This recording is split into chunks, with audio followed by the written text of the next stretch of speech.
Bonjour et bienvenue à tous. Je suis Charles-Alexandre Lachapelle, responsable du développement des régions francophones au sein de la BEMAS. Au nom de toute l'équipe de la BEMAS, je tiens à vous remercier d'être présent pour cette 3e édition du Forum francophone de la maintenance, dont le thème principal aujourd'hui sera « Et demain, quelle maintenance ?» Durant les différentes présentations, il vous sera possible de poser vos questions via la discussion publique de la plateforme. Ces questions seront posées à nos orateurs à la fin de chaque présentation pendant une séance de questions-réponses. Je tiens à remercier nos sponsors sans qui l'organisation de nos activités, nos webinaires, nos cycles de formation et nos conférences ne seraient bien entendu pas possibles. Et je tiens donc à remercier Carl Berger-Levrault, NJ Fabricum, Erix, iCare, Mainnovation et PDM. Pour ceux qui ne connaissent pas la BEMAS, qui sommes-nous? Nous sommes une association professionnelle encadrant le monde de la maintenance industrielle et rassemblant près de 800 membres. Nous voulons être une plateforme, une plaque tournante de partage de connaissances, de partage de meilleures pratiques en matière de maintenance et de gestion des actifs industriels. Notre mission quotidienne, aider nos membres, vous aider, vous accompagner vers le chemin de l'excellence dans ces domaines. La BEMAS aide ses membres à maîtriser et augmenter leur taux de rendement grâce à une meilleure gestion des machines, des systèmes et des infrastructures. Nous visons à accroître l'efficacité, la fiabilité des équipements et la qualité des biens produits. Nous visons également la réduction des coûts du cycle de vie, la réduction de l'impact environnemental, de la consommation énergétique et la maîtrise des risques. La BEMAS s'applique également à créer des liens internationaux en collaborant avec les différentes associations internationales dans le but de déchiffrer des domaines communs sur un plan européen. La maintenance est un secteur qui ne connaît pas la crise. Ces derniers mois n'ont pas été de tout repos pour vous et vos équipes. Si le monde fonctionne au ralenti et dans l'attente d'une amélioration, les industries, elles, continuent à tourner et à produire. Une production qui demande la surveillance de vos actifs, des actifs en constante évolution dans la direction d'une industrie full 4.0.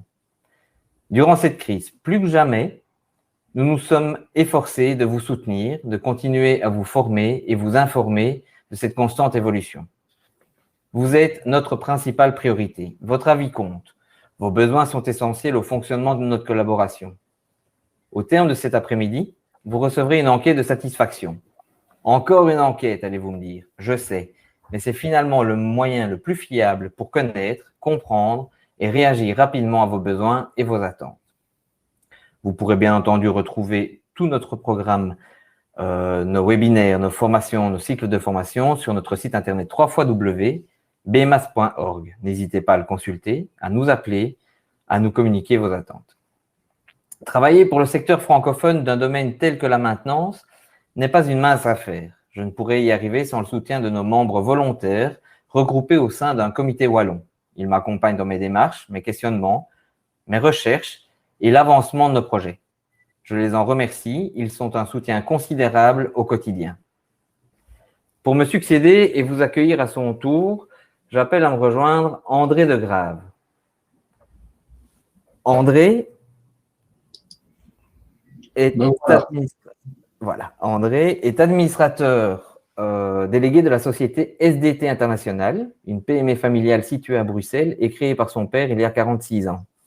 SDT fournit à travers le monde des solutions ultrasonores pour le suivi de l'état de santé des installations techniques, prévoir les défaillances, maîtriser les dépenses énergétiques, améliorer la qualité des produits fabriqués, garantir la fiabilité globale des outils de production et la sécurité du personnel technique sont les missions que SDT se donne au quotidien.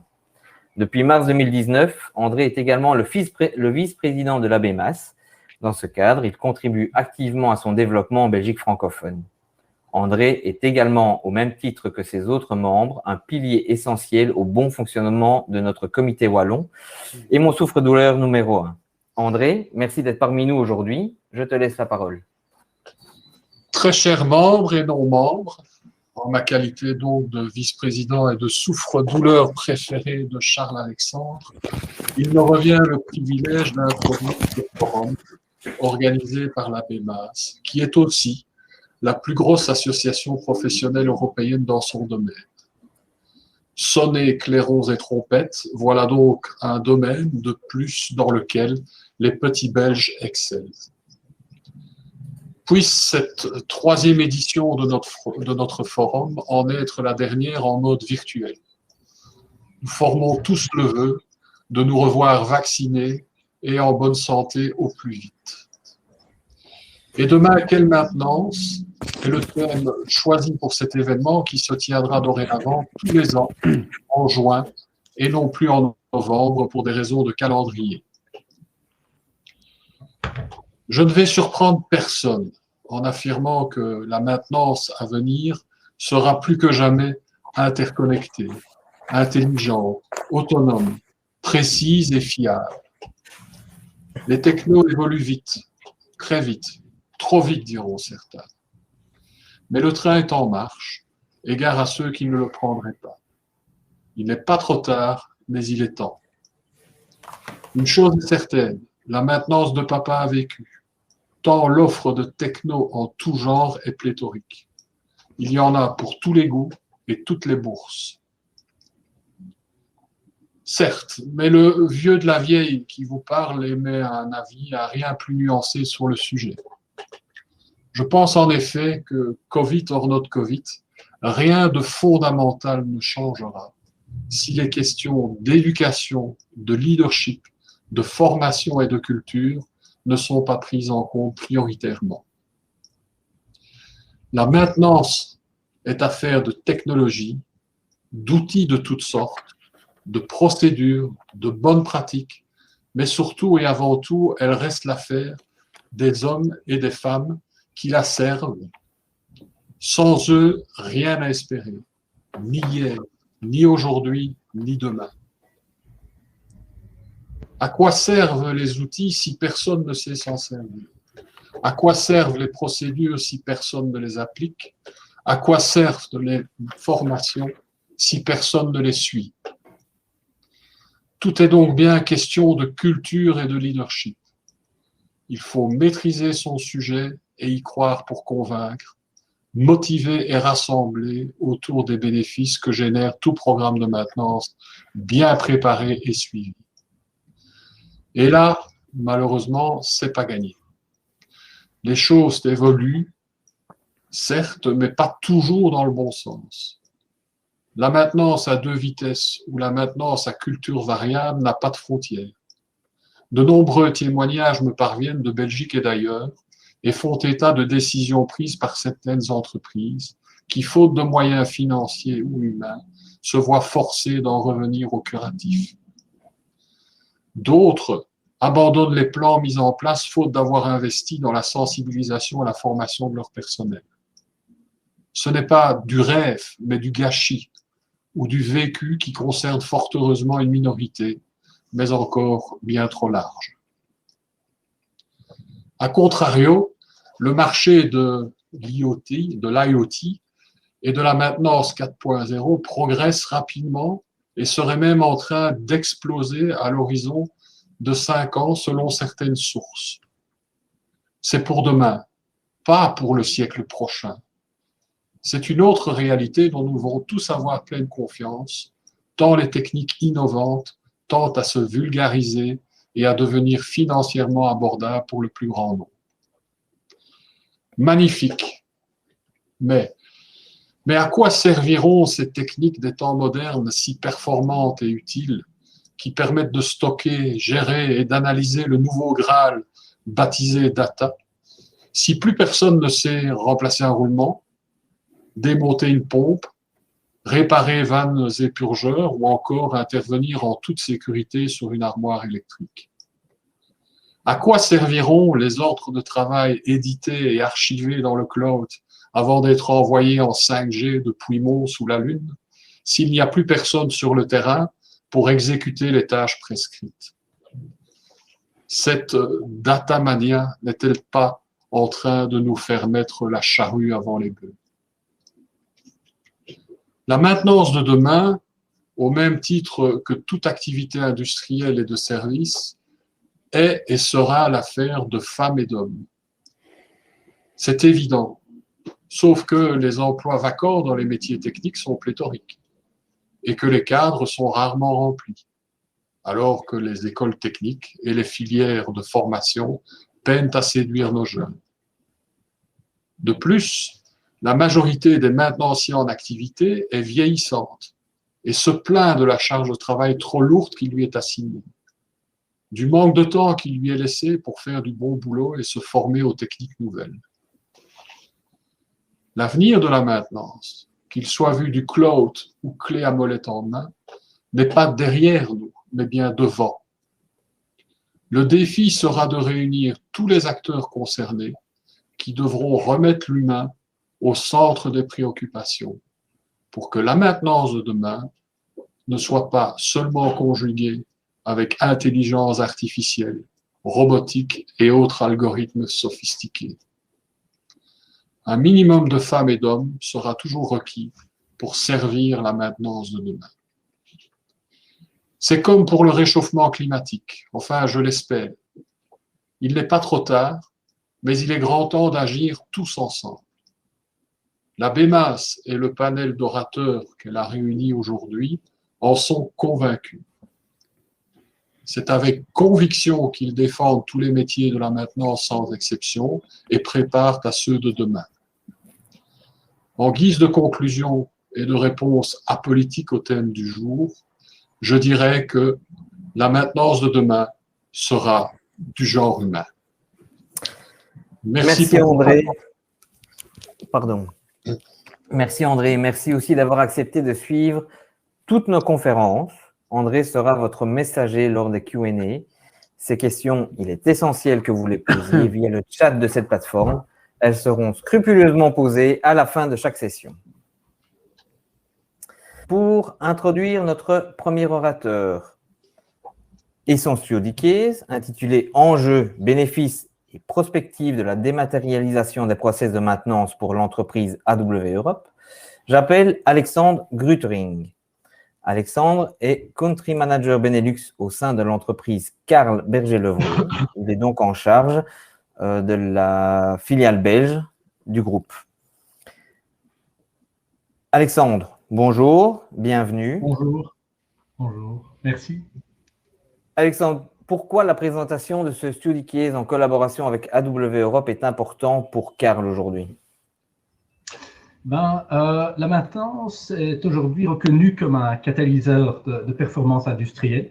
Celle-ci permet une maîtrise des coûts, des délais et de la qualité. Grâce au KPI, on peut prendre des décisions pour l'exploitation des installations et l'exécution des services. Maintenant, il ne faut pas oublier que le cœur du métier se situe au niveau humain et organisationnel. Il est très important de savoir gérer ces aspects-là aussi afin de réaliser progressivement une industrialisation 4.0. AW Europe s'inscrit exactement dans cette démarche d'amélioration continue au niveau de la maintenance. Afin de relever les enjeux de la maintenance au sens large, il s'appuie sur notre GMAO et nos différentes solutions mobiles. Depuis notre solution demandeur Karl Flash, la production peut envoyer des demandes d'intervention qui seront ensuite centralisées dans notre GMAO Karl Source. Depuis Karl Source, les différentes demandes d'intervention sont dispatchées à l'engineering, la qualité ou au service de maintenance. Les différents services reçoivent dès lors les interventions sur leur Karl Touch, notre application pour les techniciens de terrain. Bon, grâce à ces processus de maintenance dématérialisés, ils gagnent en efficacité et renforcent les analyses et les indicateurs permettant la convergence inter-services. AW Europe est spécialiste mondial des boîtes de vitesse automatique, de transmission hybride et des technologies d'infodivertissement pour les voitures particulières. Présente sur la Belgique depuis 1991, AW Europe déploie son activité sur 2 sites en Belgique. Le HQ à Braine-l'Alleud dédié à l'engineering et le site de Beaudour pour les opérations. J'ai le plaisir de vous présenter Frédéric Bornier, Project Manager AW Europe avec qui nous travaillons actuellement. Il a 18 ans d'expérience dans l'industrie comme ingénieur maintenance et superviseur de maintenance dans différentes entreprises. Bon, sans plus attendre, cher Frédéric, je dirais la parole est à vous. Bonjour. Voilà, donc merci de m'accueillir dans cette présentation. Donc, comme vous l'avez signalé, je vais vous présenter, partager mon écran. Voilà.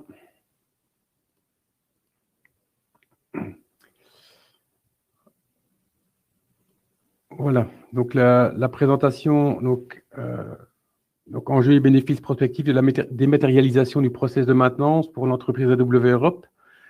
Donc, comme vous l'avez signalé, AW Europe, c'est un groupe japonais qui vient s'installer en Belgique en 1991 avec un secteur d'activité automobile. Et on a donc 2 sites, effectivement, en Belgique, un à Braine-l'Alleud, l'autre à Mons. Vous voyez en bas à droite le site de Mons avec 3 grandes zones. Le 1, c'est la bâtiment électronique que je vais détailler un petit peu après. 2, c'est l'atelier mécanique. Et le 3, c'est la partie logistique et dépôt des boîtes de vitesse. On a une forte collaboration avec Braine, puisque vous voyez à droite une piste d'essai sur laquelle on fait des essais avec les ingénieurs qui viennent de Braine-l'Alleud. Donc voilà, 2 grands sites. Sur le site de Mons, on y fait donc des cartes électroniques, comme vous pouvez voir dans ces différentes photos. La première en haut de la présentation, sur des lignes de production avec des machines de placement, des fours de réchauffage électrique, notamment. Nous avons ensuite des zones d'assemblage, des cellules automatisées, comme vous pouvez voir au milieu d'écran. Les petits boîtiers sont faits donc avec des robots qui placent tout ça de façon automatique. Ça, c'est la partie électronique. La partie mécanique, c'est le numéro 2, c'est remanufacturing de boîtes venant du groupe japonais, mais également de certains clients qui nous envoient des boîtes automatiques pour flasher et mettre les programmes à l'intérieur. Et le remanufacturing ou le flash nécessite des machines de lavage ou autres qui, finalement, nous montrent un peu la différence de technologie au sein d'AW Europe. Dans le site de Mons, on a des organisations différentes. Alors, pourquoi je vous en parle? Parce qu'elles ont de près ou de loin participé à l'élaboration du cahier des charges du projet GMAO qu'on a décidé de le faire, et également partie prenante, puisque certains secteurs utilisent notre GMAO dans l'atelier.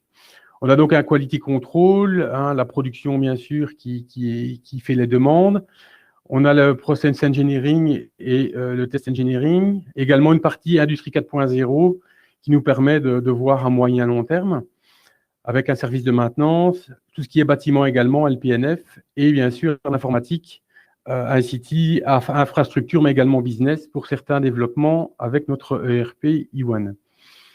Au niveau de la maintenance, on est staffé, comme vous le voyez à l'écran, avec 10 techniciens, aidés sur certaines machines par des fournisseurs qui viennent faire des grosses maintenances ou des calibrations de machines. On travaille 24 heures sur 24 dans certains secteurs, y compris avec une équipe week-end, donc avec des équipes dans chaque équipe. Et nos personnels de maintenance sont des électriciens, mécaniciens et automaticiens. Ils ont effectivement de bonnes connaissances dans ces 3 domaines, puisque, comme vous l'avez vu dans les photos, il y a des cellules automatisées qui nécessitent ce type de connaissances. Alors, on s'est posé la question il y a quelques années, pourquoi finalement avoir une GMAO différente de ce qu'on avait, la digitalisation et l'automatisation des processus de maintenance étant bien sûr notre objectif. On voulait mettre tout ça au niveau du dépannage, du préventif, du stock, également de pièces de rechange, faire le lien entre toutes ces parties, avoir des indicateurs automatisés et pouvoir incorporer également dedans la maintenance autonome avec les opérateurs de production. Alors avant, on avait bien sûr des DB Access, des fichiers Excel qu'on faisait manuellement, où c'était des communications manuelles essentiellement par email. On n'avait aucune centralisation des informations et là, ça posait vraiment problème. Ce qu'on espère et ce qu'on a actuellement en voie d'évolution, c'est un outil central automatique utilisé par tous, en augmentation, bien sûr, du service, surtout à la production, avec la réactivité, communication et analyse qu'on pourra, en tout cas, en retirer. Voilà, au niveau donc, des enjeux. Au niveau de la gestion, je vais d'abord présenter les risques qui nous ont finalement attiré l'attention. Le change management, évidemment, est très important puisque c'est les personnes qui font bien sûr la GMAO. Et si les gens n'adhèrent pas, comme tout projet, évidemment, ça va poser problème. L'aspect technique, vous allez avoir du personnel engagé. Si la technique ne suit pas ou que vous n'avez pas les requirements corrects, vous allez avoir des soucis au niveau implémentation et utilisation, et les gens auront vite laissé tomber cette GMAO. C'est pour ça qu'il faut vraiment avoir un regard très important avec la ICT et l'informatique, et également l'interconnectivité avec le futur, l'interconnectivité, l'industrie 4.0 et les IoT. Avoir un système qui pourrait les incorporer, évidemment, nous intéressait fortement. Un des risques également, c'est le temps qu'on peut consacrer à ça et qu'on doit consacrer à ça, parce que si on ne consacre pas assez de temps, on aura évidemment des gros soucis, parce qu'on va bâcler le travail. Maintenant, si on n'octroie pas les bonnes ressources au bon moment, on peut perdre très très vite du temps et le projet peut à ce moment-là durer beaucoup plus longtemps que prévu, qui peut être source de démotivation. J'ai abordé donc ce projet avec une méthode Six Sigma, en partant d'une feuille blanche, puisque les DB Access n'étant complètement dépassés, je vais dire, par rapport à l'industrialisation qu'on voulait en faire. J'ai utilisé la méthode DMIDI, Define, Mesure, Explore, Develop et Implement, avec à chaque phase des git review, avec le team qui était composé d'une équipe pluridisciplinaire, mais également avec le sponsor du projet qui nous aiguillait à chaque fois qu'il y avait des réaiguillages à faire.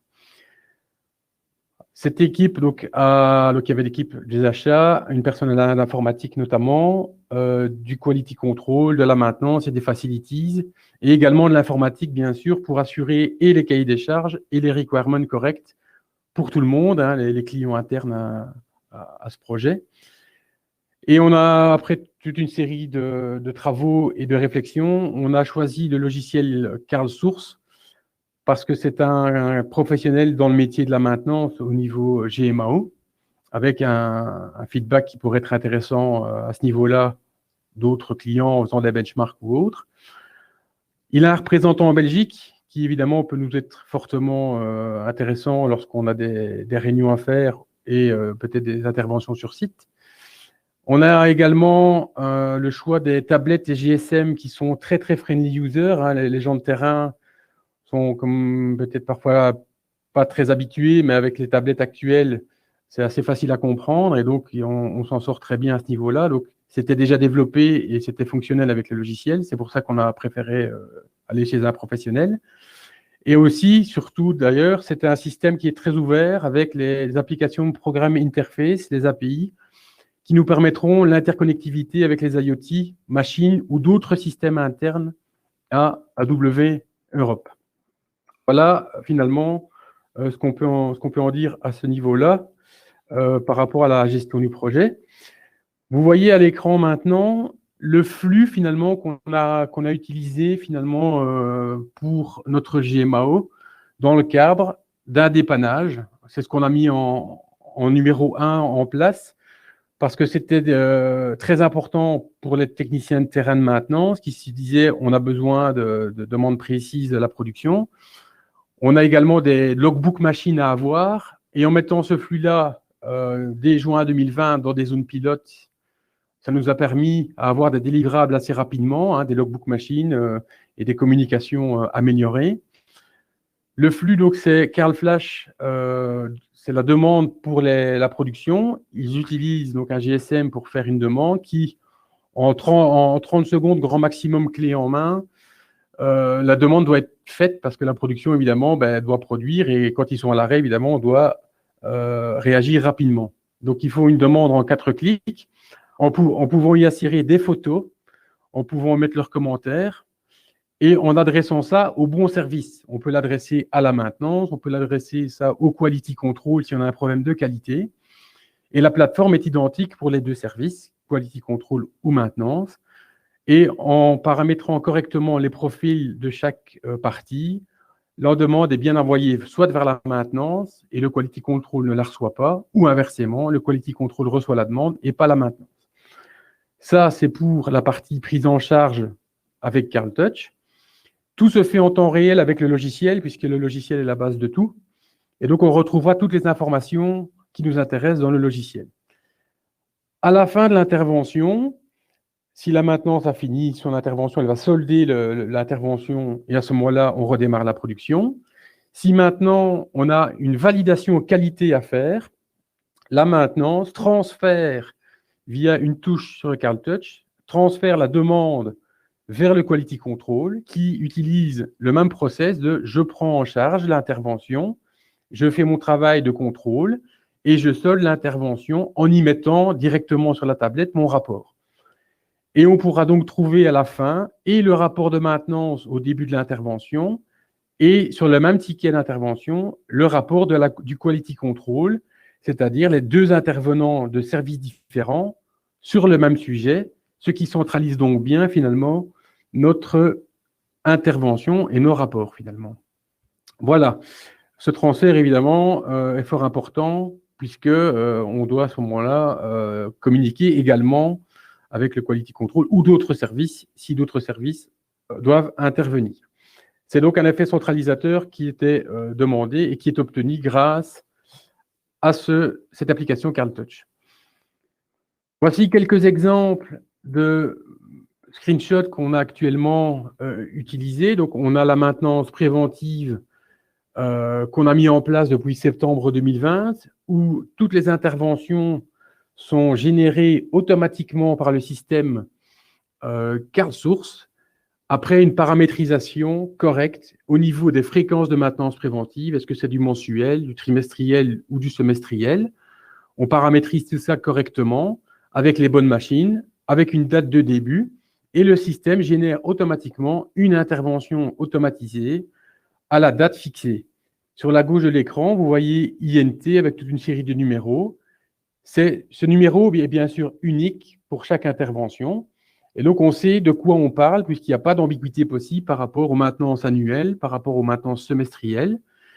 Et grâce à tous ces numéros d'intervention, lorsqu'on fait une recherche sur un équipement, vous le voyez, c'est le CS2138 par exemple, la 4e colonne en partant de la gauche, ben vous aurez le logbook de la machine pour le préventif, mais également pour le curatif, puisqu'il y aura des numéros uniques pour le curatif, et éventuellement aussi, comme on peut le voir en bas, avec les maintenances autonomes, puisqu'on a mis depuis avril 2021, toutes ces maintenances autonomes commencent à être encodées maintenant par la production, puisque lorsque les maintenances autonomes sont faites par la production, ils peuvent se pointer avec leurs remarques et également leurs photos s'il y a des problèmes remarqués pour une courroie usée ou pour toute autre anomalie constatée lors de cette haute TPM. Ceci également améliore l'efficacité, puisque si la maintenance intervient longuement sur une machine en début de ligne, la production qui est à l'arrêt et les opérateurs sont à l'arrêt pourraient faire leur maintenance autonome dans la même ligne de production, mais sur une machine plus loin dans la ligne qui, elle, nécessite une maintenance autonome d'une heure, 1h30, par exemple. Et à ce moment-là, la production peut le faire en même temps que la maintenance intervient. Parce que si on attendait la maintenance, évidemment, ça posera problème au niveau organisationnel. On n'aura pas assez de monde pour tout faire. Voilà donc les maintenances autonomes qui, évidemment, participent à la mise en place de tout ça au niveau entreprise et tous les secteurs d'activité sont bien sûr concernés. Si je fais maintenant le bilan de ce projet, on a en fait 7 mini-projets qu'on peut mener indépendamment les uns des autres. On a d'abord mis le dépannage en place avec toute une série de paramétrisations, les arborescences machines, notre parc machine dans la GMAO. On a ensuite mis le projet préventif dedans. Oui, c'est toujours dans la GMAO, mais les tâches ne nécessitent pas les mêmes personnes, ni la même paramétrisation, et donc il a fallu finalement faire ça dans un délai ultérieur par rapport au dépannage.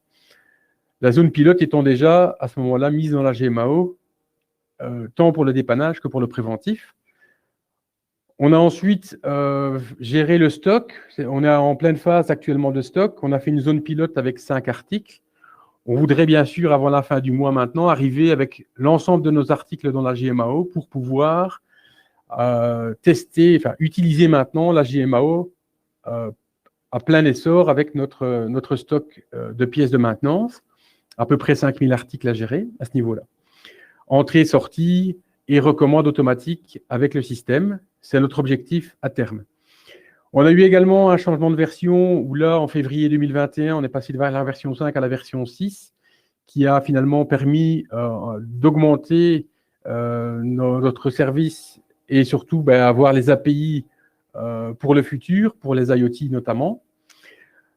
On est en train, en parallèle de ça, de travailler également sur les rapports et les indicateurs. On est au début de la démarche. Les MTTR, MTBF basés sur la GMAO devront être utilisés dans les prochaines semaines et prochains mois, surtout après avoir établi les tables SQL et les requêtes nécessaires pour pouvoir tout générer automatiquement.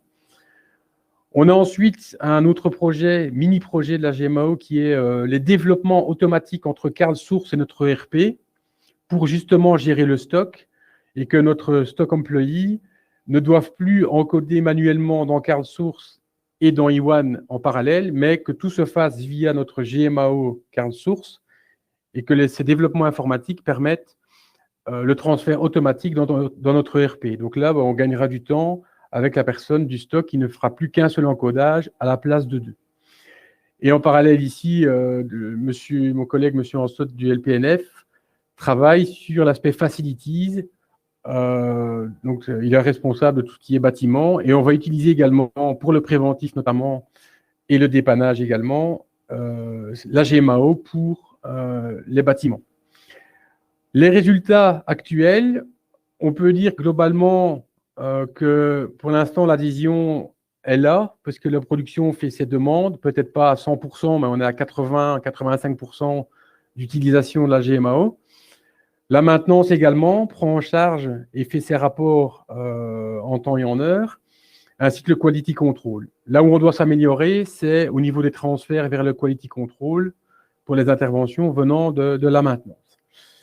Qu'est-ce qu'on a comme résultat? Le logbook machine, je vous l'ai dit, il s'alimente de jour en jour grâce au dépannage et grâce au préventif, mais également avec les informations qu'on reçoit des fournisseurs, parce que lorsque le fournisseur vient intervenir sur nos équipements, il nous envoie des rapports de calibration ou d'intervention qu'on joint en documents liés à nos différentes interventions.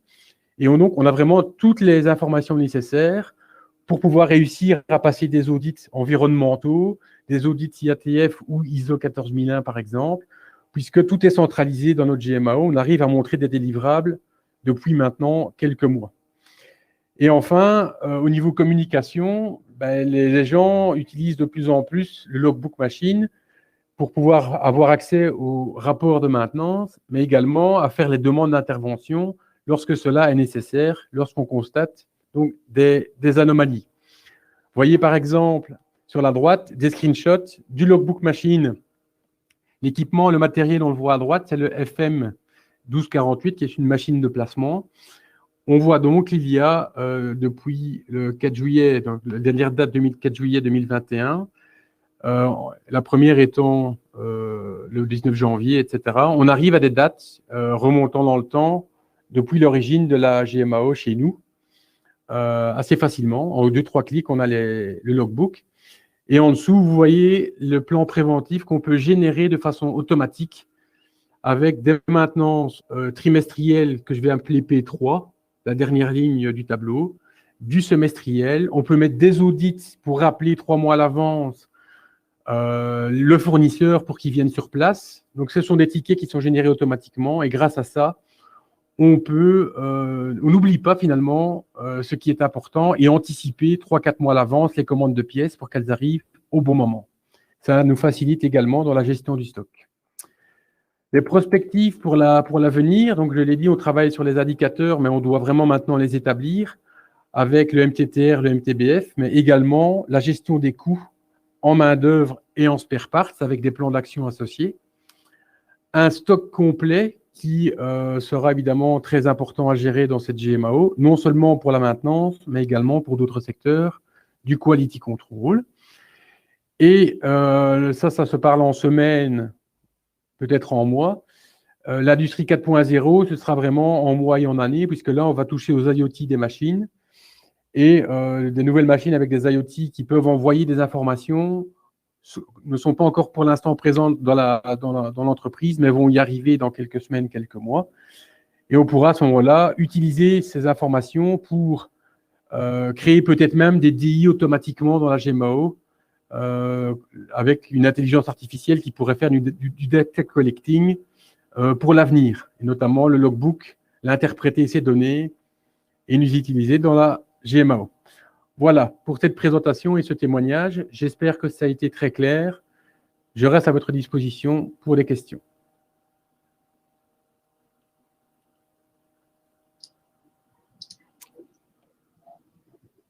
Voilà, me revoilà pour animer les questions. Donc, je rappelle à tous que vous pouvez poser vos questions dans le chat public. Alors, je vois une première question de Karim Kalfam. Le compte-rendu d'intervention est toujours le maillon faible. Comment faites-vous pour le faciliter? Alors, le compte-rendu, la personne de maintenance prend l'intervention avec la tablette ou le JSM, puisque c'est encore un peu plus facile au niveau du JSM. Il prend en charge l'intervention. Il peut tout faire avec le JSM. Il peut sortir les pièces du stock, mais il peut également, à la fin de son intervention, cliquer sur le bouton compte-rendu d'intervention. Et on a actuellement une demande qui est faite auprès du fournisseur, enfin, pas le fournisseur, mais notre informatique, pour avoir un microphone, pour finalement, dès que possible, pré-remplir le compte-rendu. Ainsi, dans l'atelier, la personne de maintenance peut directement faire son rapport fraîchement terminé au niveau de l'intervention et peut le compléter éventuellement en fin de journée. S'il a oublié un détail ou s'il veut rajouter quelque chose, il peut compléter son information. Mais effectivement, le fait de pouvoir le faire tout de suite dans l'atelier à côté de la machine permet, avec un smartphone, de faire déjà une première ligne de rapport assez complète, ce qui permet de gagner du temps et surtout de ne pas oublier d'informations à ce niveau-là. Merci. Alors, j'ai une deuxième question de Nathalie Lazara. Est-ce que l'on se situe avec ce cas pratique plutôt plus dans la maintenance préventive ou sommes-nous déjà dans du prédictif? Si oui, pouvez-vous décrire le socle qui fait que nous passons de l'une vers l'autre? Donc pour l'instant, on est beaucoup en préventif. C'est effectivement beaucoup la génération automatique qui est là. Donc, tant sur compteur machine, en fonction des heures de production, on a certaines machines qui ont ça. Et les générations de tickets sont en conséquence de ces compteurs machines. Sinon, c'est le calendrier, effectivement, mensuel, trimestriel, c'est plus du préventif. À terme, effectivement, en fonction des mesures qu'on pourrait trouver, on pourrait à ce moment-là faire des mesures vibratoires et autres, et à ce moment-là, générer peut-être de façon automatique des tickets de façon prédictive et puis à ce moment-là seulement préventive.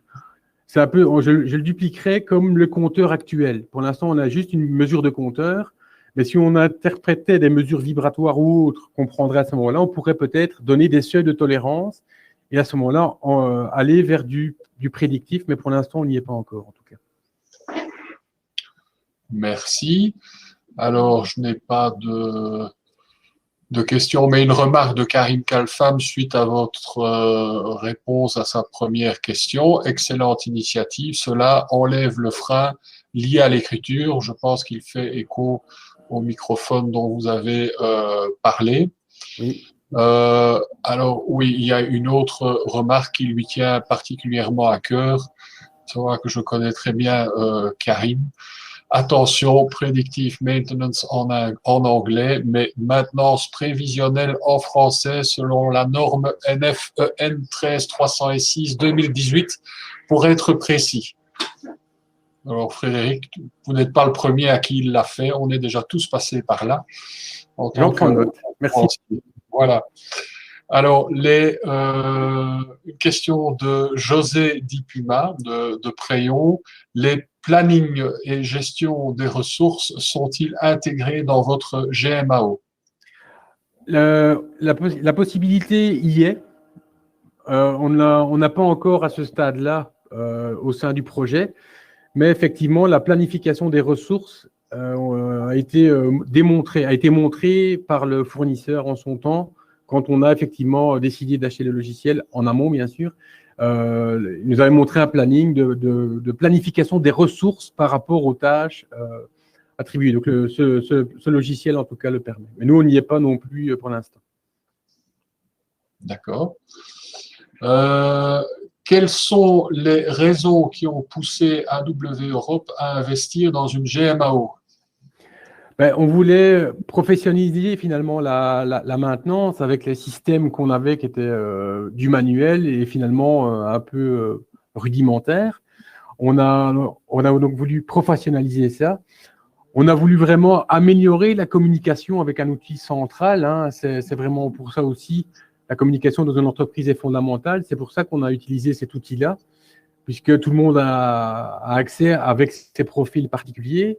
Une personne du process n'aura pas les mêmes accès qu'une personne de production, mais en tout cas, on aura la même base de travail.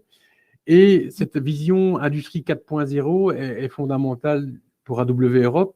Et ça, évidemment, le système ouvert et l'interconnectivité nous ont forcé, enfin nous ont poussé en tout cas à aller vers une GMAO qui, pour l'instant, avec Access, n'est pas possible.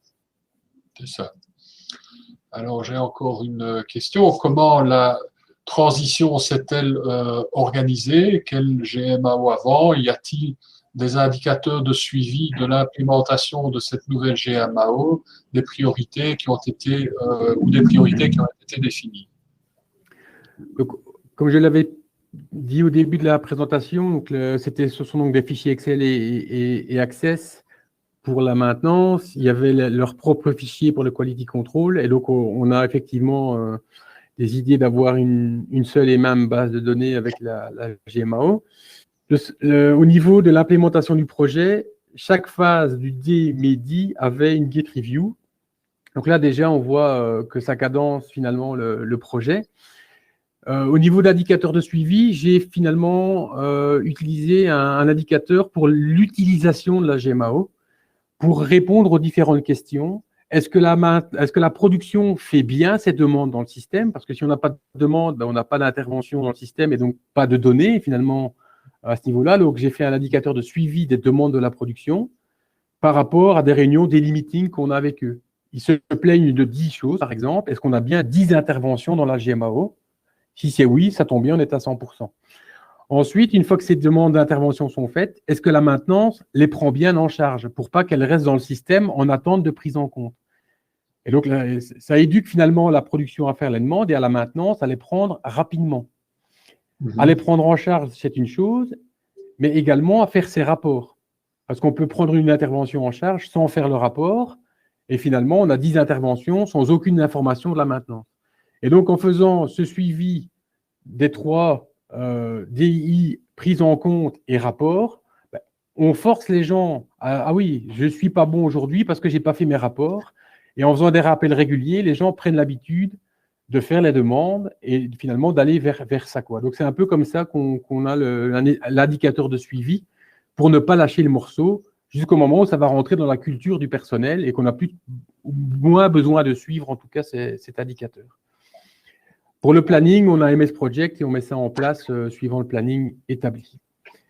Pour répondre à la dernière partie, si vous me permettez, l'ordre des priorités, c'était surtout l'ordre des délivrables. Le dépannage, on avait un délivrable assez facile et les gens pratiquaient tout de suite parce que c'était les demandeurs qui pouvaient pratiquer tout de suite. Au moins, ils voyaient vers où on allait et ils voyaient qu'on les avait écoutés. Voilà un peu comment j'ai établi les priorités du projet. Perso, j'ai toujours le son, mais je n'ai plus l'image en ce qui vous concerne. Donc, je ne sais pas si vous avez fait une mauvaise... Eh ben voilà, vous êtes dans... Très bien. Vous avez mentionné brièvement, question posée par Emmanuel Van Ack de Yara Tertre, vous avez mentionné brièvement votre ERP. Est-ce que votre GMAO est intégré avec l'ERP? Alors, on a fait le choix dans nos GMAO possibles. On avait notre ERP qui est E1, donc de J.D. Edwards. On avait un module GMAO qui aurait pu, à ce moment-là, si vous voulez, avoir les liens automatiques entre la GMAO et notre ERP. Mais au niveau tablette et GSM et Industrie 4.0, on était beaucoup plus sceptiques parce qu'on n'avait pas grand-chose. Alors, si je vais peut-être vous partager mon écran et vous remontrer finalement la vision qu'on a aujourd'hui avec Carl, parce que le ERP, en fait, n'avait pas… vous voyez mon écran pour l'instant ou pas? Non. Je l'ai partagé ou pas? Partagé, voilà. Oui, c'est bon. Voilà. Donc là, en fait, vous voyez la partie, donc c'est avec Carl Software, où toute la partie gauche, tablette, était développée et on a pris le pli, et c'est ça les développements informatiques que nous sommes actuellement occupés à faire, entre la DB et Carl, mais également notre ERP ici à droite. Donc ça, c'est la partie où on doit travailler avec l'informatique. Si on avait pris le pli de prendre JD Edwards, on aurait eu cette partie jaune aurait été déjà développée puisque c'était incorporé dans la GMAO, mais on aurait dû tout faire au niveau des tablettes GSM et finalement tout ce qui va avec. Et là, on aurait pris peut-être beaucoup plus de temps parce qu'il aurait fallu détailler des cahiers des charges et en plus, ça n'aurait pas été forcément professionnel dès le départ. Il y aurait peut-être eu de multiples versions. C'est pour ça qu'on a choisi ceci et on peut quand même, grâce au développement informatique, tout faire avec Carl et ça va rentrer automatiquement les données du stock, des commandes dans le système E1 qu'on va développer dans les prochaines semaines. Voilà. C'est ça. Donc, et quelle est l'articulation avec le système de suivi de production et de qualité? C'est dans la même lignée, j'imagine. C'est dans la même lignée. Alors, si vous reprenez l'écran qui est toujours partagé, ici au-dessus, vous voyez les machines avec Huawei Corporate qui est notre base de données équipement, mais on pourrait lier ça vers nos systèmes de planification de production à terme pour qu'on puisse tenir compte du temps ouvert ou fermé et à ce moment-là, avoir les indicateurs qui tiennent compte de ces équipements-là, mais également peut-être pour planifier plus correctement nos maintenances préventives. C'est ça. Mais ça, c'est dans un avenir, évidemment, moyen-long terme. Alors, de José Di Puma de Préon, avez-vous pu quantifier les gains obtenus à ce jour par l'utilisation de cette GMAO? Pour l'instant, pas encore, parce qu'on n'a pas encore complètement tout terminé. Ce sera quand on pourra vraiment montrer les indicateurs MTTR, MTBF, qu'on va vraiment se rendre compte de ce qu'on a d'abord au niveau des machines et à ce moment-là, peut-être au niveau des coûts également. Les analyses de coûts vont permettre de chiffrer les gains qu'on pourrait avoir sur cette GMAO et l'utilisation de la GMAO en tout cas. Ok, et alors il me semble avoir sauté une question aussi de José Di Puma. Les plannings et gestion des ressources sont-ils intégrés dans votre GMAO? Les plannings des ressources, on peut, comme je l'ai dit, on pourra le faire. Pour l'instant, pas, parce qu'on est encore toujours à essayer. Donc, dans les phases, on a fait le dépannage, le préventif ensuite. On est pour l'instant à gérer le stock. La suite, ce sera gérer les ressources lorsqu'on aura vraiment tout incorporé dedans. Mais pour l'instant, ça n'est pas encore dedans. Ok. Je suis en train de voir. Je crois qu'on a fait le tour des questions. Je vais encore attendre quelques minutes pour voir si d'autres questions venaient de l'auditoire. Alors, c'est magnifique. Nous sommes bien dans les temps. Parfait. Même très à l'avance. Ah, voilà, j'ai encore une question qui nous vient de Nathalie Lazera. Depuis combien de temps êtes-vous dans cette dynamique? Est-ce que cela prend du temps? Le projet m'a été demandé finalement fin 2018. Donc le temps de constituer l'équipe, de définir les différentes phases.